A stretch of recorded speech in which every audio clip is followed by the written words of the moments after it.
Okay, well, welcome to week 11 and almost done in terms of the semester. Only a couple more weeks, probably lots of assessments to get done. So, what am I thinking? Yeah, so tonight will be it won't be long, won't be pretty reasonably quick tonight. We'll just go through again the second part of the last assessment. Now, I've already put up on the Moodle and also in the Teams channel, I've put an example or two examples of a professional development plan and how they were done last year. So you can have a look at them and give you a bit of an idea of what what the ones that I've put up are ones that got really good marks. So it just gives you a bit of an idea. And I'm not worried about plagiarism because you can't copy them because it should be your ideas. But if you do, be tempted to, just know that they're in Turnitin, so your Turnitin will light up like a red light. So they're just to guide you. And like I said last week, this is really about you developing something that you can take away. Sorry, did I press record? No, I did. That's all right. I was thinking I hadn't then. Yeah. So it's something for you to be able to take away and use for yourself and hopefully be useful for you in your own professional development moving forward. So we're going to have just go through a little bit on professional development and thinking about it from that trauma-informed practice point of view. And what it's all about is that continuous learning. And when we continually learn in this environment, it strengthens the care that we're providing, and it's about developing resilience and connection not only for ourselves but with the people that we're going to work with. So, put simply, we're not going to watch that video. I meant to take that out, but anyway, you can have a look at that if you want later. But it's not linked there. But basically, it's an ongoing process of learning and skill building. Okay, so it enhances competence, performance, and confidence, and it supports adaptation to new theories, technology, and norms. So professional development is a lifelong learning experience. Okay, so I'm in my what am I in now? I started not including my first few years at work where I was doing whatever I was doing. But in terms of other work, I've been probably working for 40 years now, I suppose. What am I? I'll be 60 this year. I started work at 18. So yeah, I'll be 42 years I'll have been working for. And basically, I don't stop learning either, and I don't stop developing. So my professional development is based on lots of things now. My professional development used to be very closely aligned with TAFE. So I've taught TAFE for 20 years. So it was because of the work I was doing at that time in community services, my professional development was in line with what I needed to do for TAFE as well. So it kept me focused in that space. Now in the last few years, it's changed a bit because I do a different sort of a job. I have the professional development that I need for that job. Okay, so that's strengthening my understanding of privacy, understanding the guardianship. About guardianship and all those things that go with that, which it still has some alignment with the stuff that I teach as well. But I also have to have professional development plan for the coursework as well, so to keep my knowledge up in this area. And it's a requirement for us to actually record for TAFE. What we do in that professional development area. So it never stops, okay? And it probably will never stop for me till I turn my toes up or till I get, God forbid, dementia or something like that, where I'm unable to do it anymore. So I'm always sort of looking to learn something that relates either to my professional development or something else that I have an interest in. So what it does, particularly when we're thinking about it from the trauma-informed perspective, is it keeps us current with emerging trauma research. Okay, so things change all the time.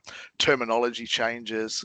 It's gone, for used to be dual diagnosis, for example, to existing comorbidities, and I think terminology changes all the time, and so did the way that things are looked at, and research changes, and so we need to understand what's happening there, and particularly with trauma research, because it's an emerging area, and there's a lot more work being done on it. And so we will continue to evolve and continue to be improvements in that space over the next few years.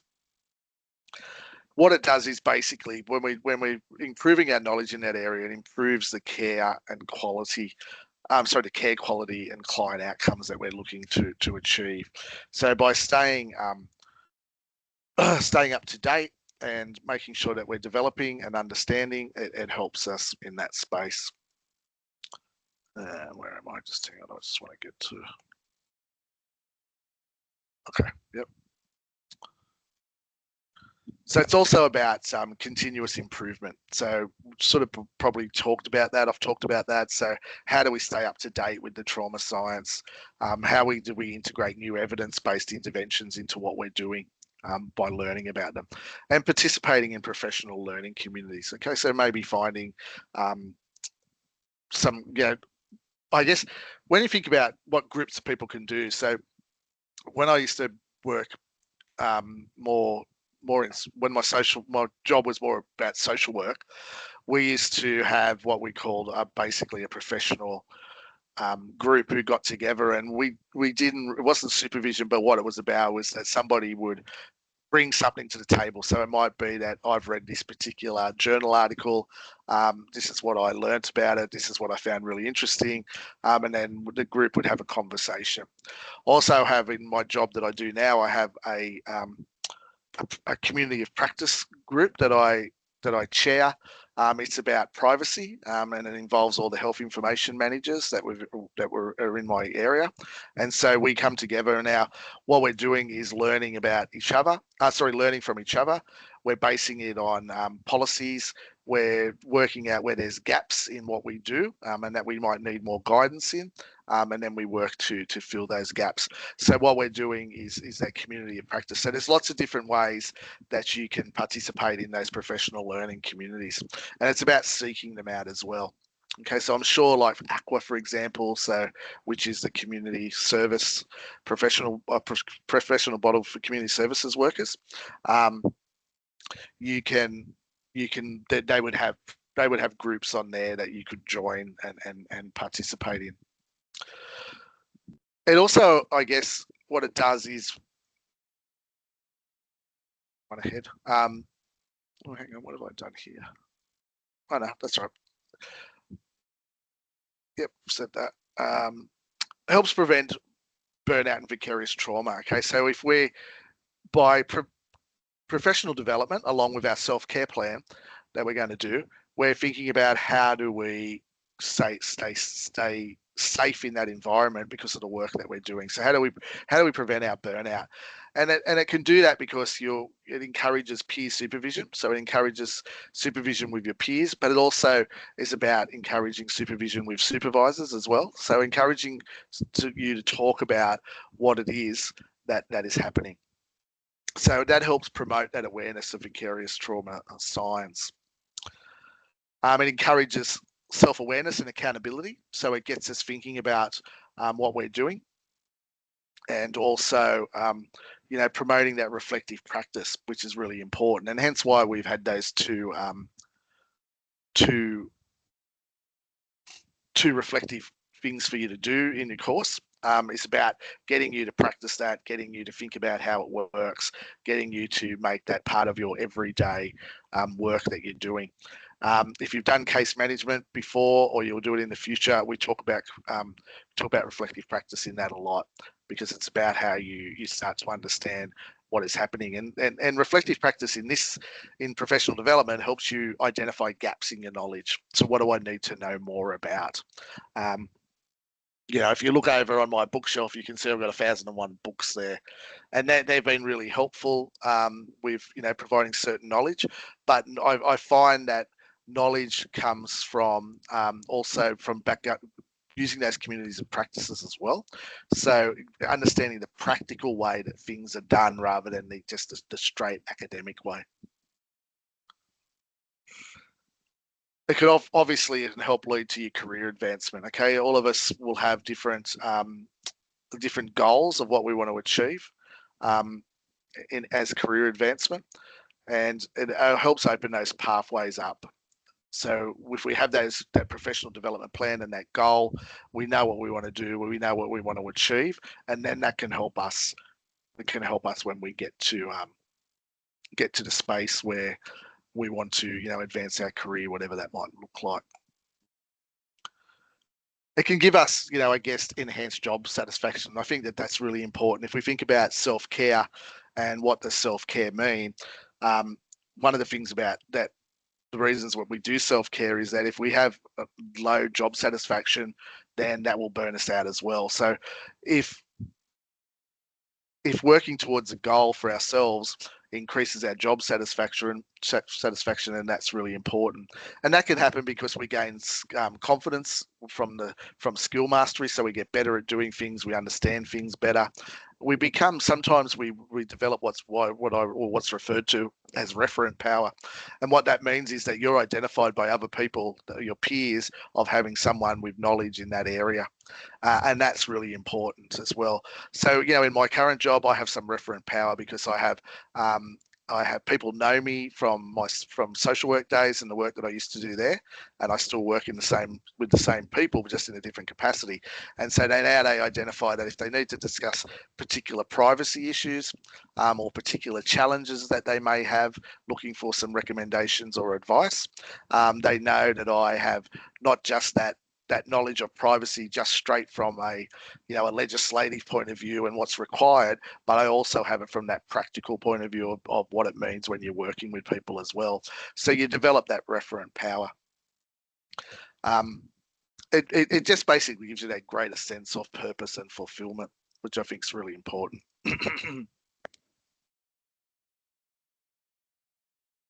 It also helps the organisation and the people that we're going to work with in that it creates we're improving outcomes for the people that we're working with, and it helps create workforce resilience.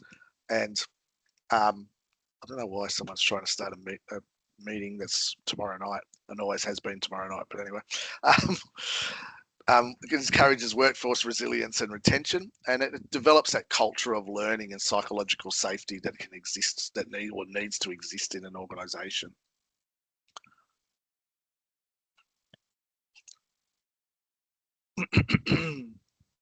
So it's about embedding professional development. So, including those goals in our supervision. If you're managing people, well, like I have a monthly accountability meeting, for example, and we also have a yearly performance development review. So those things get embedded into the professional development as well. So using those reflective journals and learning plans, encouraging team debrief, and accessing formal training. So, whatever exists, they're just some examples. So if we think about the trauma-informed the trauma-informed PD framework, so the SAMS of 6 principles: safety, trustworthiness, peer support, collaboration and mutuality, empowerment, voice and choice, cultural, historic and gender awareness. When we're thinking about trauma-informed development plans, we'll be thinking about some of the things that we might be able to around those principles and how we embed them into what we want to learn. Okay, so I'm going to get you just to watch this particular video. It goes for, I think, let me click it so I remember. Goes for 8 minutes, and then we'll have a quick chat.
All right. So I guess, I I picked that particular video for a couple of reasons because I think it's relevant for us in terms of us thinking about how we develop ourselves. And I think what I really like there is that at the end how he says, you're not one or the other. You could be either or on any particular day, or any particular time. Um, so it's about having that belief and knowing that and sort of being able to pick where you are, but it doesn't trap us. We're not there forever. We can move, and it's about wanting to sort of move from that one spot to the other.